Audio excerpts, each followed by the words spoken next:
Hello everybody, I am in Mongolia, still UB here, Ulaanbaatar.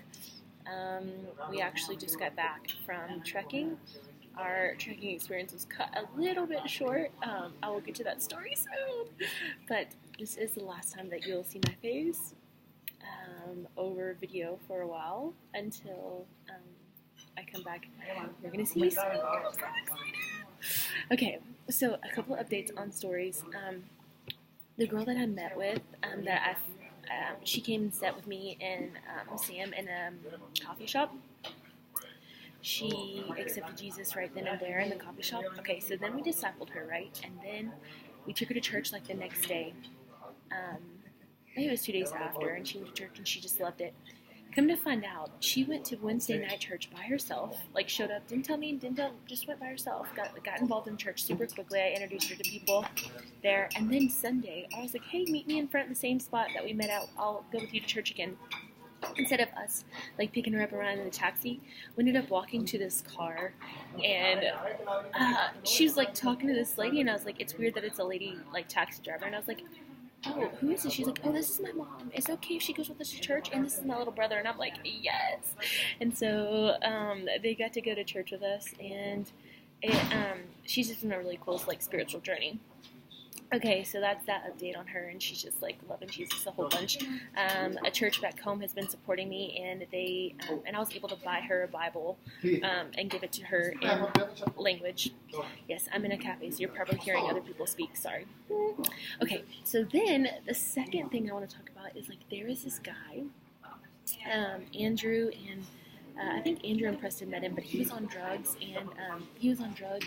and alcohol when they met him, and he was, like, dropping the F-bomb every other word, like, and so Andrew just decided to step out and, like, share the gospel with him, and he did. He's like, yeah, man, I heard the gospel. I don't really know how he talks because I haven't really met him, but anyways, so they met with him a couple of times, and the second time they met with him, or maybe it was the third time, I don't know, they were, like, discipling this guy. He accepted Jesus into his heart, and whenever he did, like, they were praying over him, he goes, I just saw these two children run away from me laughing, going, ah, laughing.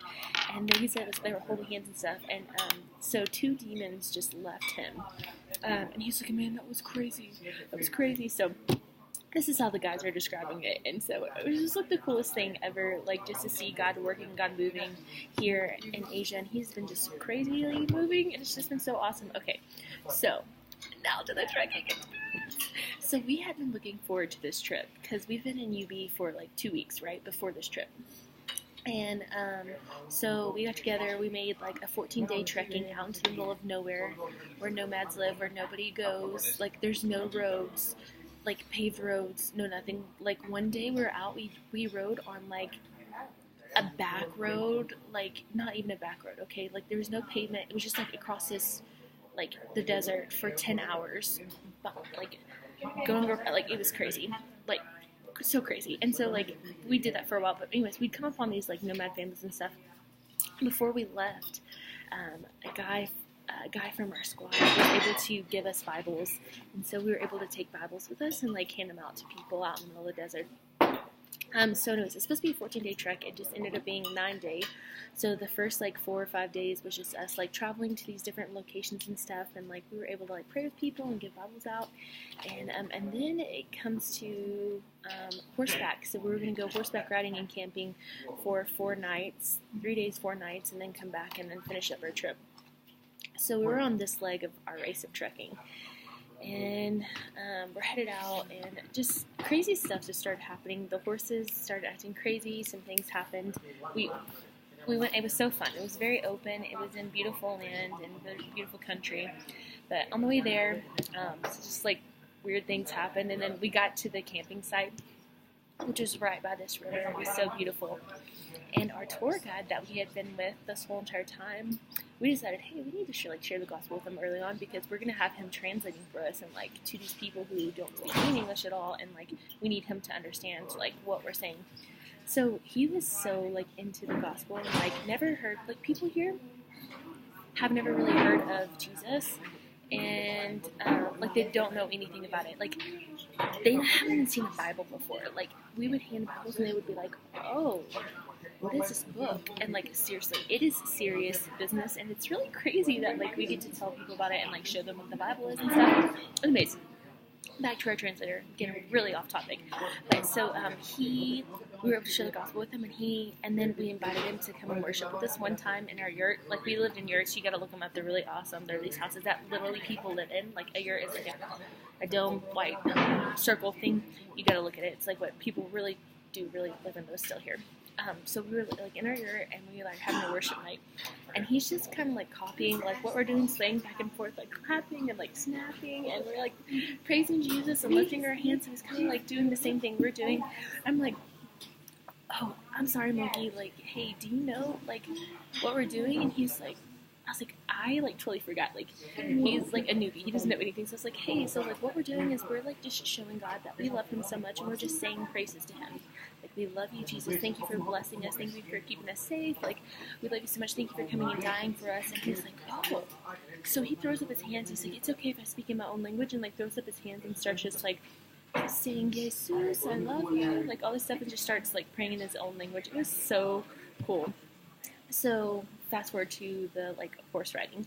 So then we get to the campsite where we're going to stay the night. We set up our tents and everything, and he comes up to us and was like, hey, can we do that worship thing again? It's like, I felt something in my heart. I felt like I was actually talking to somebody, and it felt good. We're like, that's Jesus, Mogi. He's like, I love it so much. He's like, can we do that again around the fire? I was like, yeah.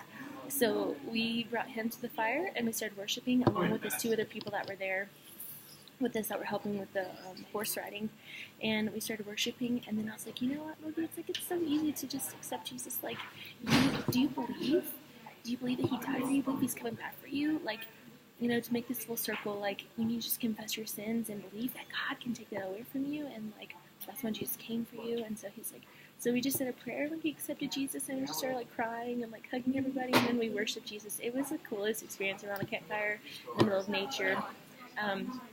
So the next morning we woke up, and a couple of other things happened with the horses, and Sam goes to get on her horse, the first one to get on her horse, and the horse bucks her off, and she just lands like right on her butt, like so hard. And this girl gets up and starts walking around. It's like, yeah, I'm fine. And then, like a boss, gets back on the horse, and then the horse takes off towards these cliffs. She's ducking around tree branches and stuff, and then falls off and ends up like dislocating and breaking her arm. It like literally looked like so crazy. So we were 8 hours from a main city, from a hospital. So glad nothing else worse happened, but poor girl had to ride all the way back. Me and Eli tried to reset it, so it was like this, and by the time Eli pulled it and I was holding the arm, it was kind of like this, maybe? I don't know. It was still looking really funky. So she rode all the way on the bumpy bus, not on paved road, for a good like 4 hours, and then we finally got on paved road, and we got to hospital around 12 or 1 o'clock at night. She's just laughing the whole time. She's such an amazing person. And then our people that we stay with here are just so amazing. We're able to share the gospel with them, and they like showed up at the hospital at 2 o'clock in the morning and helped translate, and just their whole entire family showed up, and just such lovely people here. So those are just a couple of stories I want to tell you about. I had some other hysterical stories that happened, like I can even share one more. I'm almost at 10 minutes, and I don't want you guys to have to just sit here and listen the whole entire time. But okay, so one more story. So we have these things called squatty potties. If you don't know what it is, it's a hole that's dug in the ground, and you go to the bathroom there, right? So I mean, like, you pull up into the middle of a town, and like there's not normal bathrooms. They're just like holes in the ground with like a tin shed around you. Hopefully you can still hear me because this coffee pot's going off, but I'm gonna try to tell you really fast. So our guide's like, I need to go to the bathroom. So he ends up going to the bathroom. He comes back into this restaurant, and he like is speaking his language, so of course we can't hear what he's saying. But on the way out, he comes up to our window, like we're already in the car, like ready to go, and so he comes to our window. He's like, my phone, it dropped in the poop. And we're like, what? He's like, my phone in the poop and pee. And I'm like, what? He's like, yeah, I was going to the bathroom, and I was on my phone. He says he had the door open because it stinks real bad in there. And so he's going to the bathroom, door open, I guess he's on his phone. And then the wind catches it's his phone.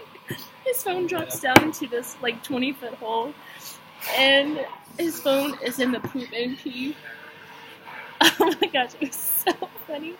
And so then our driver, who's been driving us on the way out, like stops by these